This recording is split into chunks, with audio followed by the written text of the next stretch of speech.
अब बंगाल में होगी गेरुआ रंग की बसें। जी हां, आपने सही सुना। पश्चिम बंगाल में जब से नई सरकार आई है, ऐसा लग रहा है जैसे विकास की पूरी परिभाषा ही बदल गई है। बीजेपी सरकार बंगाल में अब हर चीज को अपने हिसाब से बदलने में जुट गई है, चाहे वो नीतियां हो, योजनाएं हो या फिर सरकारी बसों का रंग। जी हां, शुभेंदु सरकार को अब बंगाल की बसों के रंग से भी प्रॉब्लम हो गई है। राज्य के नए परिवहन मंत्री अर्जुन सिंह ने एक ऐसा बयान दिया है जिसे सुनकर ऐसा लगता है कि बंगाल की परिवहन व्यवस्था की खस्ता हालत रातों रात सिर्फ एक नया रंग लगाने से सुधर जाएगी। मंत्री जी ने साफ ऐलान कर दिया है कि अब बंगाल की सड़कों पर जो भी नई सरकारी बसें उतरेंगी उनका रंग बदल दिया जाएगा। इस रंग बदलने की राजनीति पर मंत्री जी ने विपक्ष को घेरते हुए जो तर्क दिया है उस पर अब तीखा सियासी घमासान छिड़ गया है। आइए आपको सुनाते हैं कि कैसे बंगाल की बसों का रंग अब राष्ट्रवाद तय करेगा। पश्चिम बंगाल के परिवहन मंत्री अर्जुन सिंह ने सरकारी बसों के रंग को बदलने का आधिकारिक संकेत दे दिए। विपक्ष पर सीधा और तीखा हमला बोला है। उन्होंने मीडिया से बात करते हुए कहा कि राज्य में राजनीतिक बदलाव के साथ साथ अब सरकारी संपत्तियों का रंग भी बदलेगा। अर्जुन सिंह ने पिछली सरकारों पर तंज कसते हुए कहा कि सीपीएम के शासनकाल में बसों का रंग लाल हुआ करता था। लाल रंग का मतलब है डेंजरस यानी खतरनाक, जिसने बंगाल को पीछे धकेला। इसके बाद जब तृणमूल कांग्रेस सत्ता में आई तो उन्होंने बसों का रंग बदलकर नीला और सफेद कर दिया। आज बंगाल की जनता के सामने साफ है कि वह नीले सफेद रंग का मतलब सिर्फ और सिर्फ चोरी और भ्रष्टाचार था। अपने इस तीखे हमले को आगे बढ़ाते हुए परिवहन मंत्री ने नई सरकार की नीति को स्पष्ट किया।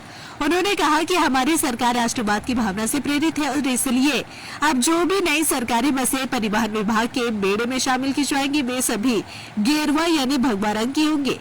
अर्जुन सिंह ने कहा कि गेरुआ रंग त्याग और राष्ट्रवाद का प्रतीक है जो राज्य को एक नई और सकारात्मक दिशा में ले जाएगा। मंत्री के इस बयान के बाद बंगाल के राजनीतिक गलियारों में आरोप प्रत्यारोप का दौर बेहद तेज हो गया है। तृणमूल कांग्रेस और वामपंथी दलों ने इस पर तीखी प्रतिक्रिया देते हुए कहा है कि बीजेपी सरकार जनहित के मुद्दों, बस की खस्ता हालत और परिवहन व्यवस्था को सुधारने के बजाय सिर्फ रंग बदलने और सांप्रदायिक ध्रुवीकरण की राजनीति करने में व्यस्त है। विपक्षी का आरोप है कि बुनियादी विकास छोड़कर रंगों की राजनीति करना सरकार की प्रशासनिक विफलता को छुपाने की कोशिश है। हालांकि पूरे राजनीतिक विवाद और विपक्ष के तीखे हमलों के बीच सरकार और परिवहन विभाग के सूत्रों ने स्थिति को संतुलित करने का प्रयास किया। प्रशासनिक अधिकारियों का तर्क है कि नई बसों को एक नई और विशिष्ट पहचान देना किसी भी नई सरकार की सामान्य प्रक्रिया का हिस्सा होता है। सरकार के समर्थकों का कहना है कि गेरुआ या भगवा रंग भारतीय संस्कृति और सनातन परंपरा का एक अभिन्न हिस्सा है, जिसे किसी भी राजनीतिक चश्मे से देखना गलत है। प्रशासन का मुख्य ध्यान बसों के रंग के साथ साथ यात्रियों की सुरक्षा, आधुनिक सुविधाओं और परिवहन सेवाओं को ज्यादा से ज्यादा हाईटेक और सुगम बनाने पर है। अब देखना यह होगा कि जब ये नई गेरुआ रंग की बसें बंगाल की सड़कों पर दौड़ेगी तो जनता इस बदलाव को किस रूप में स्वीकार करती है और यह सियासी घमासान आगे क्या मोड़ लेता है। लाल माने तो डेंजरस, सादा और नील माने चुरी, गेरुआ माने त्यागের प्रतीक। আমরা তো ত্যাগের প্রতীক, আমরা তো রাষ্ট্রবাদী, আমরা দেশের যে ত্যাগের প্রতীক যে রংটা সেই রংটাকে ইউজ করছে। কোন বাসগুলো থাকছে? নিশ্চিতভাবে নতুন যে বাস আসবে সেরকম স্যাফরান কালারের বাস আমরা চুজ করেছি।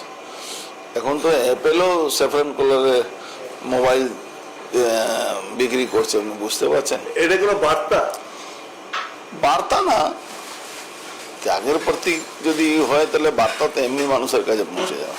এটা কি কোনো সাইকোলজি ব্যাপার আছে যে মানসিকভাবে একটা গেরুয়া কালার দেখলে একটা মনে সাইকোলজি কোনো না, এটা তো আমাদের স্লোগানে ছিল, রামরাজ ফির আয়েগা, गेरुआधारी आएंगे। अगर आप अपने बिजनेस, शॉप, कंपनी या सर्विस को ज्यादा कस्टमर तक पहुंचाना चाहते हैं एडवर्टीजमेंट के जरिए तो आप न्यूज टैग इंडिया और हालाते बंगाल से कांटेक्ट करें। फोन नंबर 9831060581 या फिर 8240148182 पर कॉल करें।